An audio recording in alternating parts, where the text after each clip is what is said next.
parce que muto azaki liboso na ye ba pesa ki confiance te ba bi ke Kinshasa beba ki yo ye mais ni no sala poko ramener population na vision place défaut musu César défaut musu César banani bazana pona ko auditer gouverner et ça ba député provinciaux ngi a soloté et plutôt tika justice il y a deux poids deux mesures alors pona ngai na procès à justice conseil na wiko pesa yango wana et là musu na osenga na olinga procès kamere ezala procès moko politique te mais ezala procès moko judiciaire soki eza procès politique mabe nango ezala nini mabe nango kozala bato bako protéger lelo na procès wana lobi tango bazala na pouvoir wana te des solutions au problème. Un politicien, c'est un manager. Un manager, donc c'est quelqu'un qui trouve la solution côté où le problème est allé. Alors, on a un angle positif dans le papa wana na politique yangoana. Il sait là où il met ses pieds. Parce que dans la politique, si on y a place au tchéma coloté, il y a un avenir politique à Batebele et Simbaraté. Alors, on a étant que jeune politicien, les gens ont géré le Congo, na landie na ba trace belé à parcours naé. Ça la loi sur mesure té. Le rôle en fédéral, la loi est garantie en fédéral. Bon, comme interfédéral, tout comme président national à parti. Moi, je pense que la loi a un intérêt général, Yamboka, Yabisonios. Parce que l'avenir, c'est le Kambanzambe. Les gens ont na Mwasa Mundele, tout na Camerounais. Et est-ce que dans ça la loi n'a pas intérêt nini alors que la loi ya bongo pour l'instant je pense que ça utilité et pourquoi ça utilité mais c'est Moïse Katumbi a l'outil que la gouverneur na mboka o déjà donc a gérer qui déjà mboka o ko le bakele loto boya na magistrature suprême je pense qu'avec quel argument des droits vous voyez. Bienvenue na ba très cher internaute il y a Info Plus merci na ba abonné fidèle na biso. Ngabino Mustafa Malembene na Ibsarabino Kebo mesana nangai bayanga bazala kawana coaché cimenté pona kolanda mais nyoso bisoto mesana kopesa bino ndenge to ndena lobaka lesuto sala ka musalo ezaka pona ba information bo supporter nga vraiment pona voix moi ba angine moi ba grippe mais donc les amis musalo to sala ka il faut bo supporter nga izo senga kaka il faut na sala yango tout ça comme ça les rapports na actualité yango sala ke bino nyonso boza ba abonné fidèle na biso ya Info Plus bo mesana kolanda biso na sima caméra ndeko Elisan pour na zanga raté ko pesa mbote na mon papa mon cordon mon 2G Lukman Mudingumba mon vieux Babimboli agence Badem o tozo pesa batu déjà nini bonus pour na 61e anniversaire il y a indépendance il y a Congo agence Badem ezo pesa batu opportunité à carton na yo ya monene na $61 ba détail on a beaucoup on a ba vidéo tobeta masolo nini tobeta masolo ya politique tobeta yango na ndeko moko c'est pour une première fois toyambe na Info Plus ndeko Jires Koua au Azali président fédéral il y a parti MPC ma part pour le Congo Aza président fédéral il y a le Conga na yende tobeta matali politique na yende tobeta matali MPC na yango na ko senga ndeko lisan pour fongola caméra topesa ye bonjour ndeko Jires. Bonjour ndeko journaliste Mustafa. Bonne santé. Oui, santé ça bien. Ndeko Jires Koua na annonce nangai to yambi tant que président fédéral il y a MPC mais kana kolobela MPC ma part pour les Congo. Pourquoi ma part pour les Congo? Voilà, ma part pour les Congo, d'ailleurs, sa dénomination, oui, pour Senga d'abord, nous sommes membre de 4 partis. Pays Nabiso, Bozolanda, jour pour jour, détournement, jour pour jour, Bukangalonzo et Koufa, jour pour jour, salaire impayé. Alors, on a compris que va piller République. République où ils ont pillé, n'a pas Congolais, n'a pas homme politique. Il a fallu reconstruire l'histoire de notre pays. Il a fallu Bakambi ya Sika. Il a fallu pays Nabiso et la direction ya Sika. C'est pourquoi Biso Tolobi, et aux malamu mingi to salela mboka to salela ekolo et ko salela ekolo ezali mutu na capacité o azali na yango il faut mema yango pour que Congo etombwama intelligence na yo mbongo na yo savoir faire na yo bien na yo o nyonso eza ya motuya mpona mboka kende liboso. C'est pourquoi to bengi yango ma part pour la République koya mena kotika moko ya motuya ozali na yango po te Congo ya lobi ezala Congo moko meilleur ndenge hymne national na biso epesi biso ba directive ebele. MPC eza parti moko bien organisé ma part pour le Congo na initiateur na biso a passé d'ailleurs na pesi mbote na kombo ya ambassadeur Etienne Tshisekedi wa Tshisekedi na président national chef ya parti président Moïse Mosesengo ya junior il a géré parti na niveau national et puis na niveau interfédéral Kinshasa au capitale biso tozali ambassadeur Stone Matondo. Et bongo na MPC tokomi benga ba ambassadeur. Pourquoi? Parce que ambassadeur azali représentant, ambassadeur azali témoin. Et si ka ambassadeur azali azopé sa image de marque. Or image de marque na biso bato to sali communication, ezali représentation sur le plan psychologique. Alors un ambassadeur azali muto oazo vendre image ya mboka o azali tu eloko ya azali kosala. Alors loko la biso to sali bato o to eli ko ya na contribution pour te Congo ya lobeza la malamu de to mibengi ba ambassadeur. Ça dit place où on a nazali, ils ont la place où on a qu'on refléter bonne mœurs, qu'on refléter avenir, espoir et si la population est allée. Alors biso bongo to mibenga kana kata parti na biso ba ambassadeur et bongo parti na biso ezali déjà installé bipa e biso na engumba ya Congo na biso parce que parti na biso e moni jour na yango le 20 juillet 2020 tozali tisiko na face toujours ya installation ya parti na biso yango na bokomona na bilili bandeko bakolanda étant que fédéral mission nanga liboso na zwaki kobanda le 14 février ko installer parti dans toute l'étendue ya fédération nanga Lukunga ezali district o ezali na 7 communes entre autres communes ya Ngalema, Mongafula, Kitambo, Gombelingwala, Barumbu pe commune à Kinshasa. Alors yemoko commune à Ngalema o nazali eza plus ou moins na 34 quartiers.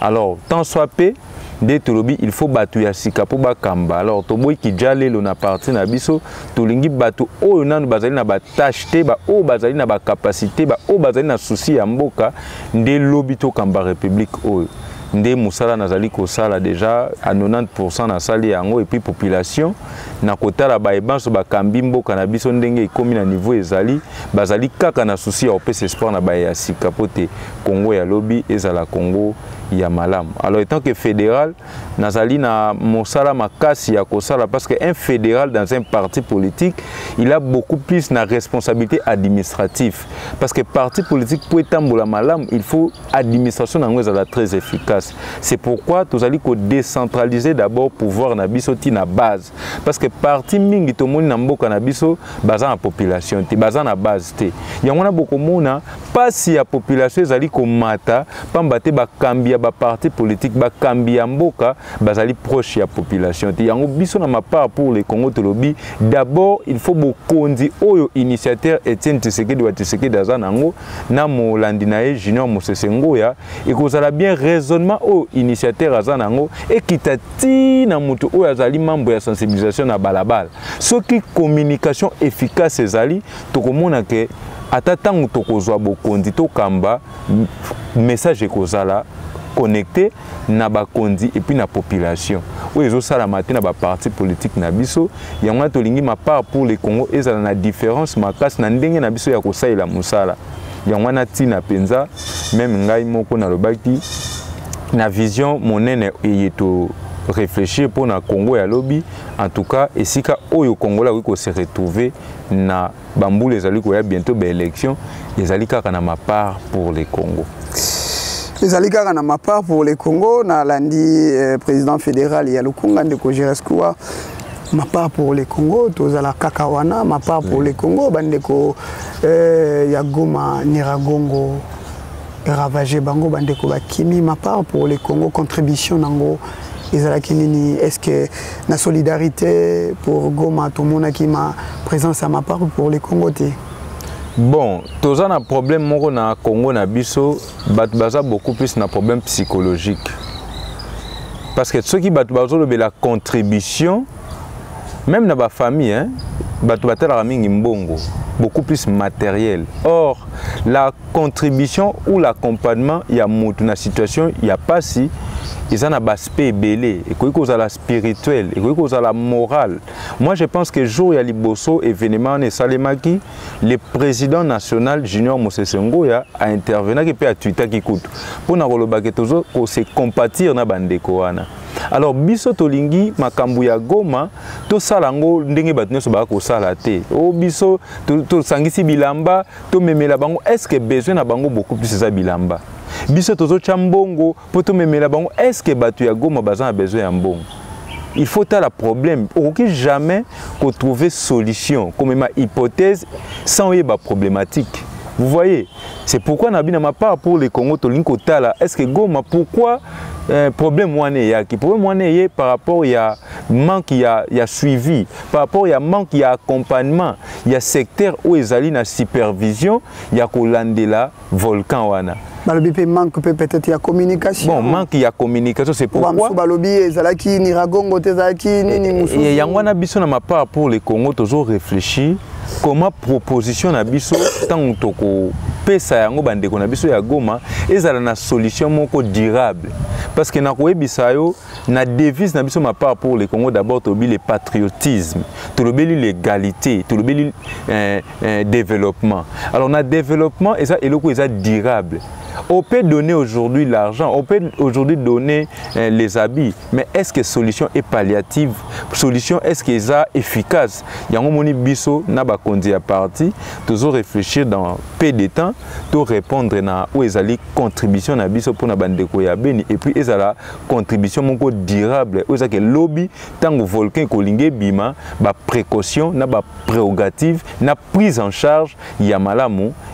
Parce qu'un parti politique est là pour accompagner le gouvernement. Il est vrai que le gouvernement a garant la gestion de la République, mais à cause de la faiblesse. Alors, biso ma part pour les Congolais, mais ma contribution est scientifique, morale, physique, spirituelle, parce que nous sommes vivre kuna, eza Goma, Niragongo, eza eloko, eza na bango tiye soya. Alors, ce qui est la situation palliative efficace ezate lobitango ekoya lisusu tolilaka na mbongo tolaka na bilamba et puis ozala cursus moko bien té. Alors nous sommes un parti qui accompagne les chefs de l'État. Je pense que na robenga bino pour vous dire dans peu de temps nini obiso to kopesa pour que bandeko na biso ya Goma bazala soulager. En tout cas, nous sommes de cœur avec eux et jour wana Likambouane Salamaki, le président national a diligent qui réunion moko urgence pour réfléchir déjà comment nous pouvons faire. D'ailleurs, le président national a organisé tournée moko monene dans chaque commune, il y a ville province à Kinshasa pour communiquer par rapport à l'intention de Bandeko Nabiso et à Goma. En tout cas, Goma, nous sommes de cœur avec vous, avec notre parti, ma part pour les Congo. Boza de cœur na bandeko ya Goma, ma part pour le Congo, babi contribution na bango et kozala autrement.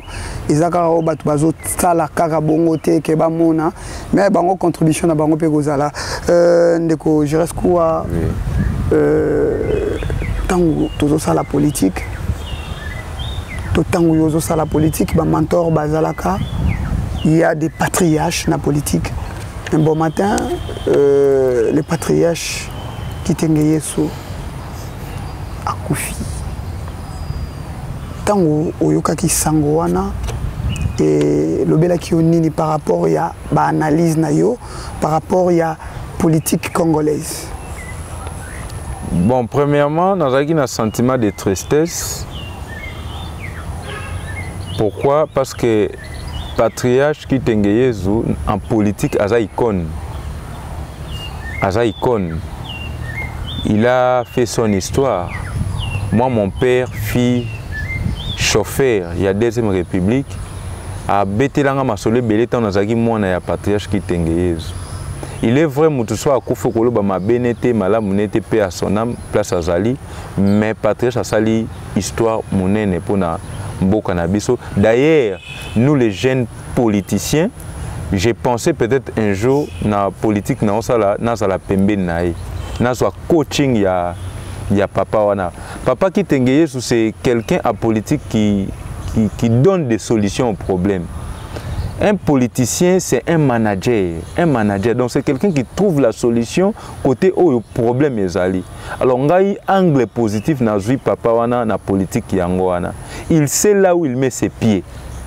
Parce que dans la politique, si on y a place au tchéma coloté, il y a un avenir politique à Batebele et Simbaraté.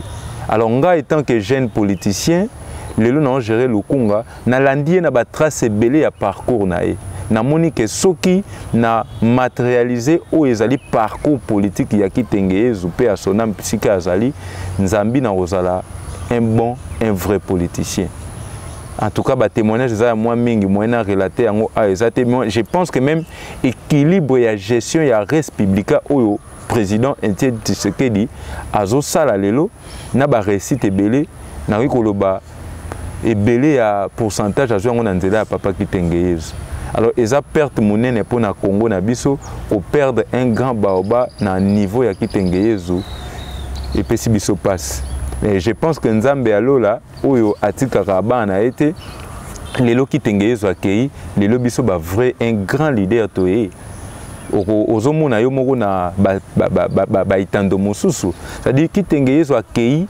Mais sika babota mais sika babota ba biso ba oyo et je pense que sika ya sukaki ezala pona biso sika to bakisa to leka et na kata mboko na biso vidéo zalate tant que biso o petoye na monde politique pour un changement ya solo ya République démocratique du Congo. Pour un changement ya solo pour la République démocratique du Congo, je reste quoi président fédéral, il y a MPC, le Conga.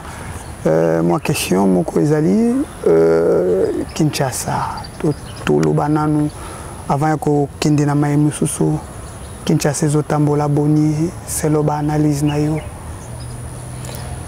Bon, on a le but Kinshasa, on comprendre malamment. Oui. Et tout ça qui n'a kini bopeto, il y a des gens qui disent que Kinshasa ne marche pas, il y a des motions les les loyo tozo mona mambo belé bamsu bazolinga que gouverneur Jean-Tini Ngobila azalate pona Kinshasa pour azosa la bienté, c'est le ba emisusu ba vi na yo ko zala ndengeni. Bon, moi je pense d'abord la politique c'est l'art de gérer la population ou une entité quelconque. Et à Rwanda, il faut incarner yango. Moi, je pense que le climat politique yambo kanabiso beaucoup plus batbazoya na cadre ya positionnement, na cadre ya koluka, mais na cadre ya kosala à Rwanda te ya koyeba besoin ya population. Eza nini. Jean-Tini Ngobila, oui, na cahier de charge a lancé vision. Ya musala na ya kosala. Kinshasa eza la bopete. Mais c'est une responsabilité à Bissonionso. Deuxièmement, ce qui peut pas accompagner été, mais il est tant que gouverneur, il est tant que leader. Parce qu'un homme politique a au phase na plan A, na plan B, na plan C. Et dans chaque projet, pour réussir, il faut avoir de bonnes communications. Il faut communication efficace. Et les plus grands défauts, même dans les leaders politiques, dans les acteurs politiques, il y a une différence entre la communication marketing, la communication interpersonnelle et la communication politique. Moutounion sont un communicateur. Dans le moment où le gouverneur a lancé le projet, il faut avoir de beaux communicateurs. Au la communication politique. Au la communication de crise, il a raison. Parce que Moutoua a qui liboso na ye, pesa qui confiance, qui chasse bébé qui yoye. Mais ni nous ça pour ramener population à vision. Place des fois monsieur César. Des fois monsieur César, banani bazana pour na auditer gouverner et ça ba député provinciaux. Est-ce que ba ça pour l'intérêt de la République, tout ba ça pour na compte rendre na bango, tout ba ça pour na positionnement na bango. C'est ce qui fait que na siège politique il y a Kinshasa, makambo ça ko évoluer té. Alors pour na lobela makambo Kinshasa ngana zo ça beaucoup plus de responsabilité na population. Pour dire que na mikolo o ezali koya, il faut savoir nani il faut kamba. Mutako kamba Kinshasa to mutako kamba mboka na yo to pesa pouvoir azate po aza yano ya quartier. C'est pas parce qu'aza ndeko na ya famille. C'est pas parce qu'aza mutu oyo yo yeba na parti politique, mais au moins le coup la batu tant que vivre to yebi déjà nani to ko sa confiance pour que a changer mboka na biso. Alors je pense que mutu akoki ko gérer Kinshasa faut azala na mutu oyo alingi nini pote Kinshasa kende liboso. Kinshasa kini bopeto eza ponanga etombe kadik. Eza vision moko ezui ampleur na yango te, ezui réussite na yango te. Poubelle eza partout, salité eza partout. Soko tuni vice-gouverneur le bi d'ailleurs projet à kini bopeto budget moko te ezalaka. Ce qu'on a loko budget ezalité. Pourquoi vous lancer yango? Vous voyez, donc nous sommes eza nakoloba leadership, eza manque ya leadership, ezo ça que Kinshasa na biso et kende liboso te. Soki ngai naza na proposition au c'est tant que acteur politique, il faut ba gouvernorat na biso bat bazongo le rôle ba entreprise, c'est-à-dire SNEL, Régie des eaux, DGRK, SONAS, ezala ba organe moko ya l'État, mais ça géré kaka na gouvernement provincial. Yemoko a s'occuper na yango. Je vous donne un exemple. Ce qui est beaucoup mestre, il y a commune ya Ngalem. Ba décentraliser gestion ya républicain à niveau na ye. Mbongo ya SNEL to futa yango na commune na biso. Mbongo ya régie des zones na commune na biso. Ba taxe bezaka pour na commune. Comme ça commune yemoko a gérer ba besoin sur ko na ke pays na biso kende liboso. Mais ça, les taxes sont toujours foutues dans le Nabiso et maintenant dans le gouvernement central. Flèche et bien, mais retour nango est faible. Ce qui fait que les responsables et les entités publiques ont gérer, ont répondre à la positivité, à la besoin, il y a la population par rapport à cela. Et moi, je pense que sur l'indépendance, à niveau il y a gestion ezali, tout le monde a que nous sommes et malam. Parce que nous avons changé dans Kinshasa, c'est une mentalité d'abord, il y a population et changer les plus grands défauts yangwana. C'est pourquoi nous avons proposé communication efficace ya malamu, de batba comprendre des visions ya bakondi ya Kinshasa puis nous sommes écoleka malamu. Nous sommes écoleka malamu to zokende na koshite ndeko jeres kuwa lelo yo mboke zoningana pona ko kota topé koza la candidat na magistrature suprême, excusez, il faut la de père et de mère congolais. Louachani. Oyo et babi bamsona banda. Donc Louachani a salé en pour na l'élection 2023. Ça mention ce qui les loyo promulgué c'est que 2023 déjà bamsou ba koza l'écarter babi kuna bamsou ba dia résobela libumozoleka ndeko jeres kwa ba sala ka loi sur mesure te le rôle ngana za fédéral na sala loi moko pour et garantir nga fédéral bon mukona comme interfédéral tout mukona comme président national à parti. Moi, je pense que la loi basala pour un intérêt général yamboka yabisonios. Parce que avenir est le Kambanzambe. Le long apena ko bota na moi samundele, to ko bota na Camerounais et est-ce que na sala ngo ba sala loi na pour un intérêt nini, je sais pas. Alors moi je pense que Tchani c'est un acteur politique, c'est un intellectuel mais nangonga otozali ce n'est pas encore le moment. Parce que biso le toujours téléméloko babengi xénophobie, discrimination. Parce que la devise y a ma part pour le Congo, ezali égalité, ezali développement, ezali patriotisme. Mutu o yaza na parti politique o baza ko incarner devise wana, to ko soutenir ba loi wana te. Mais eloko biso to ko lobakeza gestion ya res publica eza gestion oyo batfo ba kamba ba na origine parce que sentiment o nga na za nango ya grandeur ya mboka nanga c'est parce que je suis congolais. Alors dans lingi loi wana si et seulement si eza utile mais eza na cible ya ba personnage te parce que ba personnage ba Moïse Katumbi ba roleka. Ba président Tshisekedi bakoleka, ba président Kabila bakoleka, ba Jeres ko bakoleka, mais loi ekotika la bongo. Alors ce que ça na anglais o yazo salela. D'ailleurs moi je connais la façon dont le président de la République Félix Antoine Tshisekedi a Azali azali mutu ya bakubate soki ezali pona intérêt que Moïse Katumbi azala te na 2023, est-ce que Moïse Katumbi azaye moko adversaire de taille pour na président Tshisekedi? Je ne pense pas. Ce qui peut-être Tchanazo Salango pour na vision wana, je dis que sa vision est le chef de l'État. Les élections, c'est libre pour tout Congolais.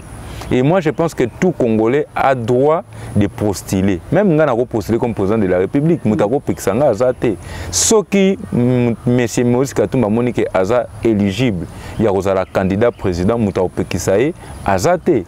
Et moi, je pense que na Congo, il faut tous abattre ya ouverture, l'esprit ya ouverture. Mboka na biso, et senga ouverture ya makas pour que s'épanouir. Et s'épanouir. Alors, quand Tchaba loi ya bongo pour l'instant, je pense que ça utilité. Et pourquoi ça utilité? Mais c'est Moïse Katumbi a l'outil que la gouverneur na mboka o déjà. Donc a gérer qui déjà mboka o. Kolobake lelo to boya na magistrature suprême, je pense qu'avec quel argument des droits? Vous voyez? Question nanga excusez, question nanga avec quel argument to zalawana? Question nanga mususu na koiko tuna eza que bon on a baza de père congolais de mère congolais mais babotami na Congo. Babenga ngo droit yusoli totanga ngo na G1 na cours ya éducation à la citoyenneté. Moi je pense que makambo nyonso tozoloba awa eza résumé na constitution ya mboka na biso. Et les seuls organes habilités oui koloba ke moto oyo aza na droit de postuler comme président c'est la CENI. Et moi je pense que tout tika mokolo ngo ekoka to déposer ba candidature celle CENI à côté de la dossier, il y a chaque Congolais, alors que Congolais oyo aza éligibilité Congolais oyo a quitté ko postuler dans telle fonction. Et aujourd'hui, moi, j'évite les spéculations. Spéculation à l'ingaraté parce que je suis d'abord un expert en communication. Moi, je suis licencié en communication à la faculté des lettres à l'université de Kinshasa. Na l'ingarakosa ba spéculation te esika oyo nano moment on est quitté. Nous sommes des scientifiques. Yango tobi ma part pour le Congo, nous sommes là maintenant pour faire la différence. Toza sénité, toza cour constitutionnel, mais nous voulons maintenant spéculer. Toza peut député, mais nous proposer loi. Moi, je pense qu'il y a un cadre bien à propos, qui a proposé loi quand vous êtes député. Faisons un effort de toza awa toloba. Notre frère artiste Kester, que je salue d'ailleurs, à l'objet, n'a sepelaka ko soit dans le tribunal parce que kuna ba komaranios.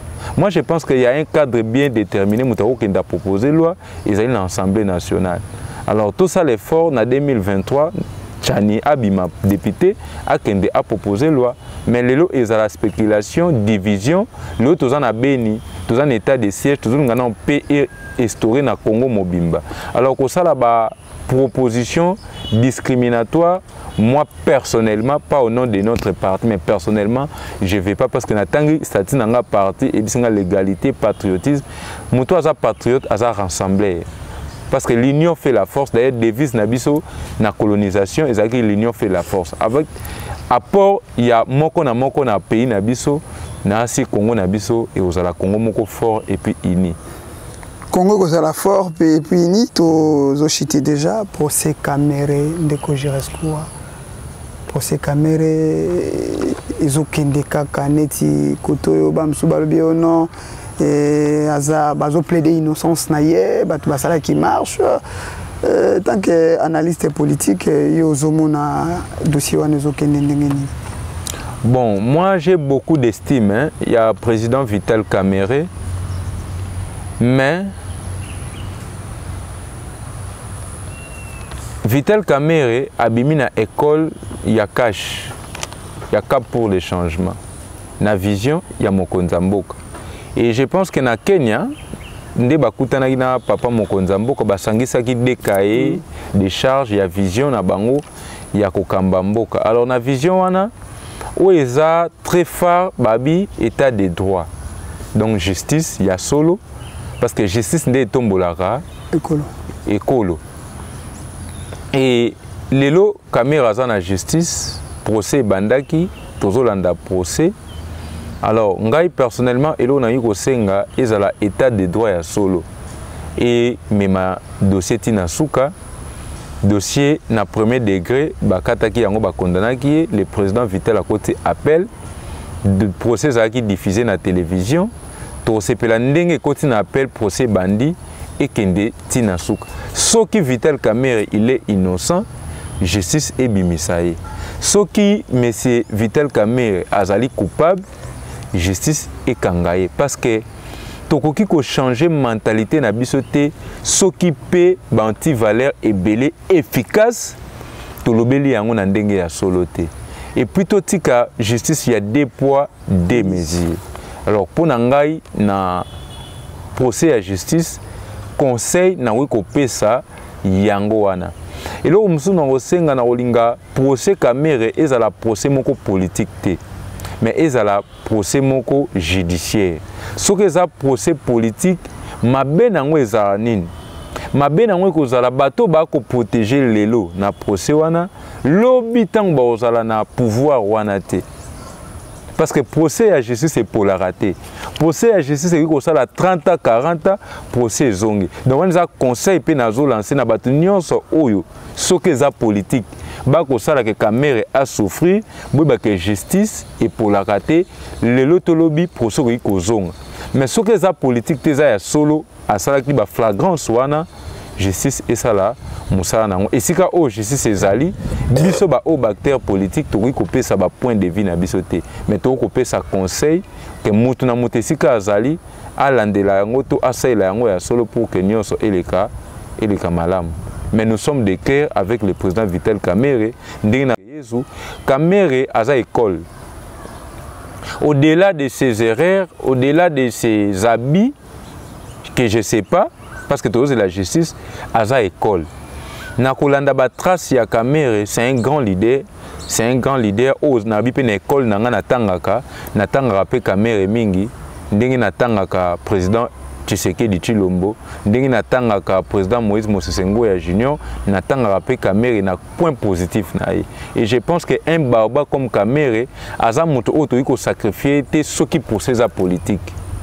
Alors aza moto o il faut toujours to soigner image na ye parce que na parcours politique na ye to moni a intervenir pe na ba moment belé de crise que pays pe linga ki kufa et panzana mais pays tombama.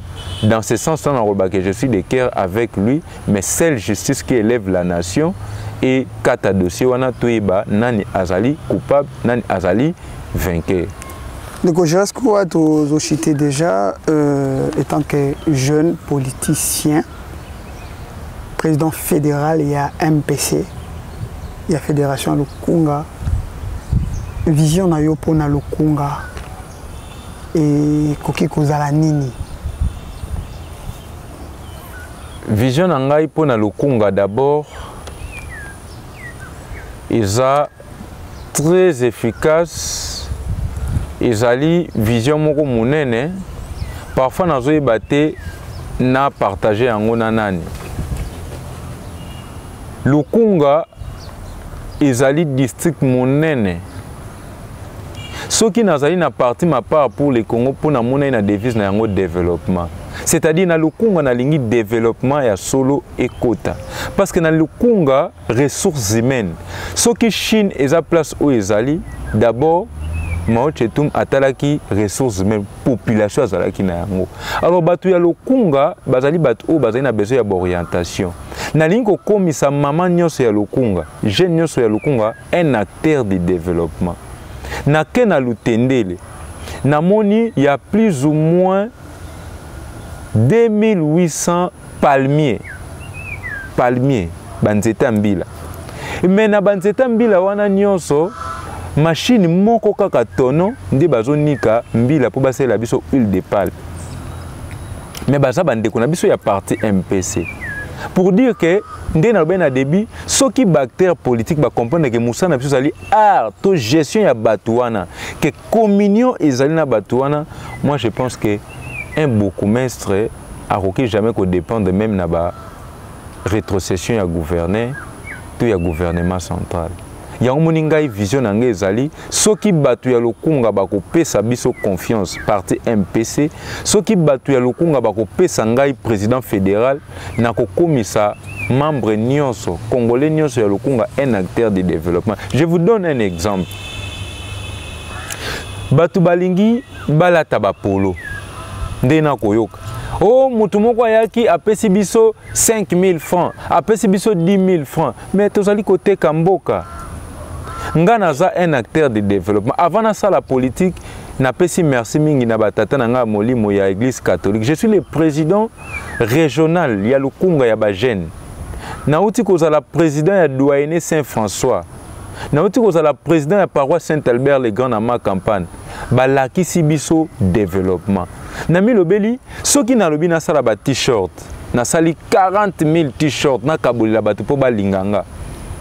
Mais après souka nango bazwi nini? Bazwi le côté République yango moni lelo ba détourner mezoya. Mais to lobi na MPC na lobi na Lukunga soki na komi acteur ya développement na bandi ko former batu ndenge basala ka bactérol, eau de javel, soumamou, savon, ndenge basala ka mafuta mbila na kati ya libota moko na Lukunga nzala kozala te. Parce que population ya Congo azali population azo ko souffrir na nzala.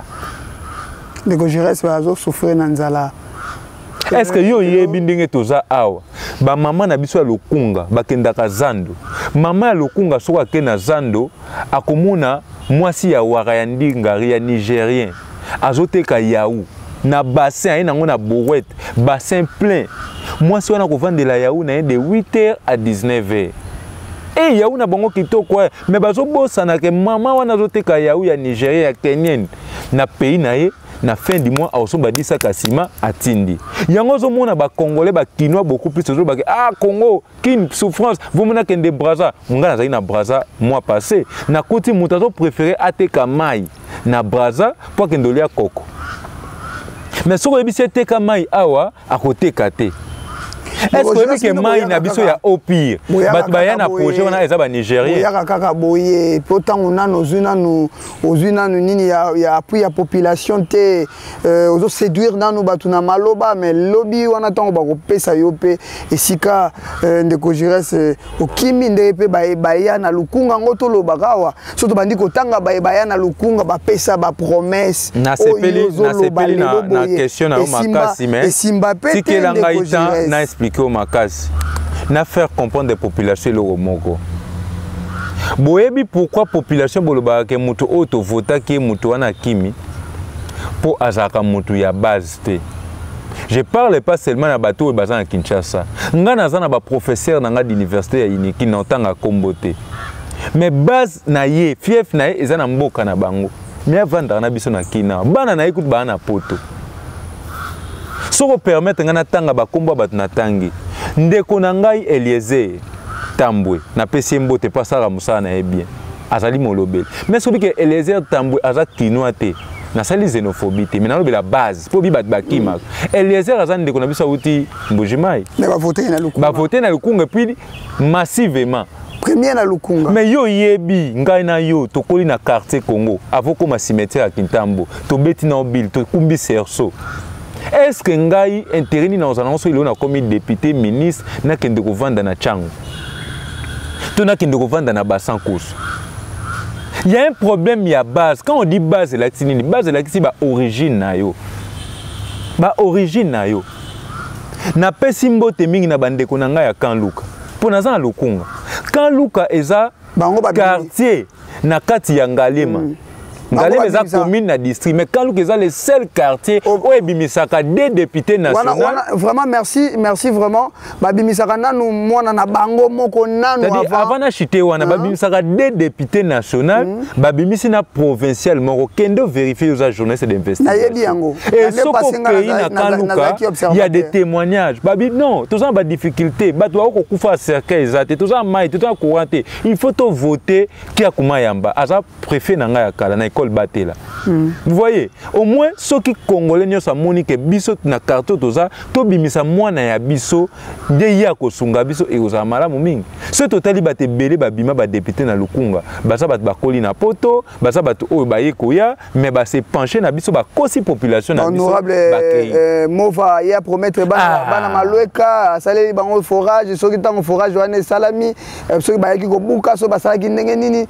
Yango no moninga na ngomba kikusa soki lelo tokei so na l'activité ba image Ndeko Giresse ko regretter yangonga na ebisio nazaki na ba mama ya Barumbu na ebisi ba mama mbongo na bino yango non pe sabino polo te po bozangi bilamba te mais nga naza un acteur du développement na salisi na nous formation na centre catholique Nganda na sengi Abbé Arthur est-ce qu'il y a possibilité na centre catholique Nganda tout former nan ba mama ba yeba auto prise en charge et anime parce que maman aza actrice ya développement parce que maman soki azui responsabilité moko malamu libota mobimba ekoli alors to former ba maman wana ndenge nini basalaka mombungu et puis na suka tango ba maman ba ndenge basaka économie personnelle ya ko bomba mbongo tozui mbongo o toke ko sombela bomba polo be sharp ba kepi pour na promotion ya ko kosa bango na ke ko remettre bango mapa mama teka akolisa libota na kei na lutendele toza na 2021 be élection eza année prochaine teza lobité eza na 2023 mais pourquoi tokei ko salela bango mai wana parce que na kati ya parti na biso tozali na mama moko azali protocole mama meta lobi ke non na base na biso kuna tomelaka mai ya salité d'abord posa la moto okokamba batu to o bat bakopesa o confiance la moto zali proche ya population ya solo et puis proche ya population ezaka te na moment ya be événement te proche ya population zali tango population zali ko souffrir ozali ko yoka pasi et puis ozali ko soutenir bango nga na sala te nazali un acteur de naza un entrepreneur mais na muke o nzamba pesa nga na bino fona zala nango na population tala lopango o tozali ko sala émission nazali na plus ou moins 50 mamans maraîchers bozwa bilili o na lobi tant soit pe na muke o nazali kozwa na pesa bango ba graine parce que soki na pesi bango ba graine wana baloni libota na bango ko veut puis population et kozwa accessibilité na eloko ya kolia à part wana bon na éviter pour tous une émission autant il y a combien de travailleurs à tous ko salisa moi je pense que avant de faire la politique il faut mutaza na motema politique ezali ndenge moni mutazali maçon ndenge mutazali boulanger ndenge mutazali médecin ndenge mutufazala politicien alors un politicien azali mutu o azali na service ya population et service ya population to bandiango lelote yango nazali toujours ko insister soki ngai na ye na ma part pour le Congo po na yoka ki na ma part pour le Congo balobeli patriotisme na yoka ki na ma part pour le Congo balobeli développement na yoka ki na ma part pour le Congo balobeli égalité alors vision wana munene nde salike te bato oyo vision bazana ngo ngai ndena kendena sa nini na me ma cote part nanga comme un acteur du développement pour que lukunga ya lobby eza lukunga ya lelote ngai na ko lancer entreprise ya production ya huile de palme est-ce que yo yebi kendenge toza na Congo a en Afrique ezali na ba conteneur e wuti na poto eye na bilokos to eye na mituka yebi sangai ba conteneur wana tango ezonga kana poto ezonga na nini un parti politique est école. Alors, na ma part pour les Congo ngai, so na komi gouverneur, na koki kosala usine ya production ya bakwanga. Po etinda yango kaka na poto conteneur yebo kotisi bakwanga ekenango. Est-ce que oyebi ke ba mandala la na ba trône ya banzete o toza nango ah so ba niki yango to kosala fumier naturel ba benga ngo compost. Donc, bateau gérer République lobby, n'a nous baillé. Déjà, si nous comprenons. Donc, politique, il faut battre na vision. Et là, on attend, na me mayango pour namboka, na rien to bi ma part pour les Congo. Alors, biso to bateau to ko défendre on a ba mindele té.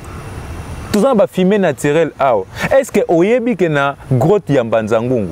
Na koye ko lobango te maintenant lobango parce que naza congolais, naza patriote solo. Eza ne loko ba bengaka guano. Guano est une matière fécale, il y a des chauves-souris. C'est une fumée naturelle. Na monde et depuis 1300 ans, Grotte Nabisona sera tous les chauves-souris en Afrique. Bakenda kuna na ba période morobo. Tout ça na baton na guano na belle soit exploitable place wana mais pas ba éviter. Et ça développement. Est-ce que pour na guano wana entreprise industrie ni ya makasi tokosala na Mbanzango wana pe se développer. Yango na to tika kosala politique ya ba clivage politique naza MLC naza IDPS naza PPRD TTTTT. Batu bako gérer politique lobby faut la bactérie ya développement. Chine et se développer pour la politique. Moi, c'est les droits. Je suis science politique. Je suis juriste. Congo na biso na ba richesse on zamba pesa biso bazana besoin ya bactéries ya développement le rôle ba biso ba o. Yangwana mutu nyonso. Tala na ma part pour le Congo soye okuta juriste té. Okuta agronome. Okuta pêcheur. Okuta maçon. Il faut na politique na biso to za na ba visionnaire ya bongo. Yango zo mona un politicien yeboé to tonga nzela abengi ba chinois to tongelo ko bo abengi betra parce que yemo ko ebelo côté. Mais na ma part pour le Congo la différence c'est ça. Nous sommes les acteurs du développement. C'est-à-dire nous aurions des solutions nous-mêmes na base na kati ya parti na biso. Yango na lukunga biso to promettre batu musala te. Musala les ayo peuple congolais. Ce qui lelo ngai président fédéral na développement naza nango na salina nuka kata ba jeune ba caisse ba sirak na lukunga mobimba bobika soto bito sala banque communautaire sirer moko achaka kaka par jour 100 francs ce qui to recensé bango de to recensé bango baza 25 000 sirer na lukunga mobimba c'est ba 100 francs toi na combien ce qui ba maman tango bazo ya réunion o to pesi ba mbunga map ba 1000 francs ya caisse na bango moko lobi mama fufa obimate ce qui réunion ya semaine ezolanda ba yesus na 500 francs lobi mama nguba obimate ce qui sous réunion on est donc n'est-ce pas s'il y a 5 ans toutes les mamans ya fédération nanga ba kozwa nzela ya kobimaka c'est-à-dire peuple congolais ana problème ya banani faut ba guider bango banani faut ba orienter bango problème d'organisation. Donc je reste quoi bazo salanga déjà sinkuna mot de la fin na yo mot de la fin eza attend ya kosolo bape sanga confiance bape sa ma part pour le Congo confiance défaut moko toza nango biso bato c'est pas que ba congolais c'est biblique bandimaka moto ya malamu na propre mboka na été et première victime ezali Yesu Christ yango na ngai na lingi toza lokola bana ba zebede te o bazo sabango oyo mobiki sime ba ondimele te je suis là votre fils bo pesa biso confiance biso na nukuto gérer te mais avec tout ce que j'ai dit na concours na bino na appui na bino moi je pense que lukunga na biso eza lukunga moko o bate belé ba ko envier naza un acteur du développement naza politicien naza moi na bino beaucoup mona misala na biso sur terrain parce que un acteur politique bako pesa confiance car na malobate mais tolingi ensemble na bino to sala musala pour que pays na biso pour que province na biso eza capitale pour que district na biso o esimbi ba institution ezala district oyo batebele bako envier et kozala malam mais toza na besoin ya batu ba s'adhérer na vision ya parti o ezali ma part pour le Congo ozali na France ozali na États-Unis ozali partout MPC yango eye ensemble to réfléchir pour que lobby to pesa ou ezali meilleur pour que population na biso azwa bien des causes na ye. Merci beaucoup.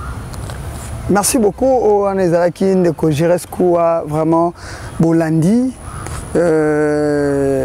maenini alobeli bana lukunga ngape vraiment naza mwana lukunga ngape na lingara mingi kolobela lukunga soki to sangani te to kende sika moko te mboka oyo ezalaka kosangana te et développaka te bana ya Kanluka bana quartier Congo bana zone bana ya pompage ba place oyo belé o nyoso bomesana kolanda biso na osenga na bino ndenge kaka ndeko Jiresku azolo papa Moustapha na ebite lo moko elinga limbisanga na koyek aussi ces missions te sana pesa siège ya fédération d'abord siège national na biso eza na commune ya Lingwala na avenue Nyangwe numéro 292 entre Nyangwe na Mushi et biso fédération siège na biso ezali na Ngalé Makitambo. Quand je dis Ngalé Makitambo, tu es en frontière na route ya Mbetseke, so on a station ma campagne, aux autres des cimetières à Kintambo, et on a centre catholique Nganda, centre catholique Nganda en diagonale na paroisse catholique Saint-Albert. Donc soko yewana cabinet zawana, bureau ezaliwana, toko sur la politique, toko sur le développement, toko sur la Congo pour te tous en a besoin, il y a Batou Nyonso. Merci. Ndena Bandeo Loba, to lingana, to sangana. Et comme ça là que le kunga nabiso. Ngaliema nabiso, oyo to linga, obiso ba oyo to botami na ngaliema. Nga vraiment na ba origine nanga na wanga na te ba o ba yebi nga na mona quartier Congo. Donc on a le baka esika to uta oyo kozala pe mission oyo kala mingi te to relancer esika to uta kala mingi te ko banda vraiment beau s'abonner massivement na Info Plus tokutana na numéro mususu na sima caméra ndeko Elisan pour merci beaucoup na ba abonné fidèle na biso tokutana na numéro mususu bye.